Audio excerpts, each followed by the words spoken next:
Beadie used to love bartending weekday shifts at Danny's, Wardham's only pub. She could write lyrics between the lunch rush and after dinner rush, and the night usually wrapped up relatively early. That enjoyment had shifted to the past tense, thanks to the far too regular and far too grumpy occupation of the bar stool furthest from the door by Wardham's prodigal son, Chase Miller. For one thing, there was no way she could write in front of him. For another, he attracted fans. And they weren't pint-buying fans either.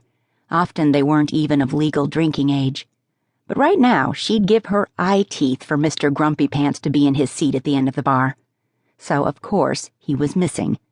Probably out back, taking yet another call from his girlfriend. He'd been getting lengthy calls from her a couple of times a week lately. Mari had finally put her foot down and insisted he take those calls outside when the pub was otherwise nice and quiet.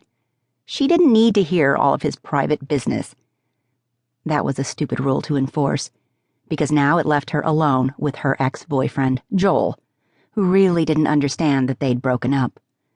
He leaned over the bar, his floppy dark hair landing heavily in his eyes. She wanted to yell at him to get a haircut, but he'd just twist that into evidence that she cared. Which she didn't, at all.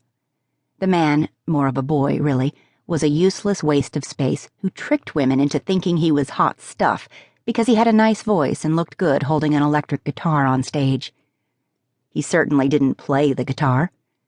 She might have been able to forgive the stupid haircut, if he could play. "Hey, baby girl," he crooned at her. His smile was lazy and knowing. Except he didn't know that she hated that endearment with the passion of 1,000 suns, for example. Or that she worked her butt off to support herself as a musician, and there was no way she'd date anyone who took the easy way out and lived at home so he could concentrate on his art, particularly when his art seemed exclusively devoted to getting laid and looking hot. Mari had moved off the family farm 5 years earlier, when she turned 19, and she wasn't going to fall for another guy who lived with his parents. No exceptions. "Joel, I'm not sure why you're here. We broke up." He tisked at her and winked. Ick. "We just had a fight, Mari. It's how we are. I forgive you." Double ick. "I want to make it up to you. We've got a gig in London next weekend, and I want you to come with me. We can even get a hotel room instead of driving back." Which he'd want her to pay for because he didn't have a credit card or a job. "Not interested." "Don't be like that." He pulled a pick out of his pocket and started playing with it. Like he even needed a pick for the basic strumming he did while he sang songs written by people with actual talent. "Let me guess. You'd love for us to play a couple of our new songs, too. And when we're on stage, me shoved to the back corner, you'll announce them as your new songs and take credit for writing them. No, thank you." "I wouldn't do that to my girl."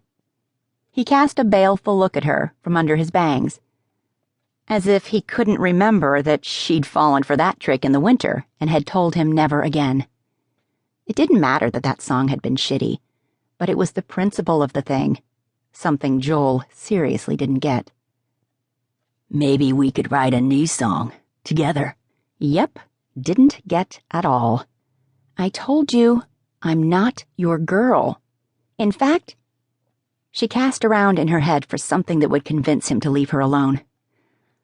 "I'm seeing someone else." He just stared at her, like the possibility of her having a real boyfriend who didn't use her for his own selfish advancement was so hard to believe. She grinned. "Aha. Yes, that's right. I have a boyfriend, and he has short hair." That was a stupid thing to add, but she couldn't help herself. Joel was too stupid for her to spend time with, but he wasn't brain dead. He saw right through her. It might have been the hair comment. She cursed herself and did a mental scan of her Facebook friends list. Who could she show him on her phone that he'd buy as her new beau? "Oh, baby girl. Playing hard to get is so unattractive." If only him thinking of her as unattractive was enough to keep him away.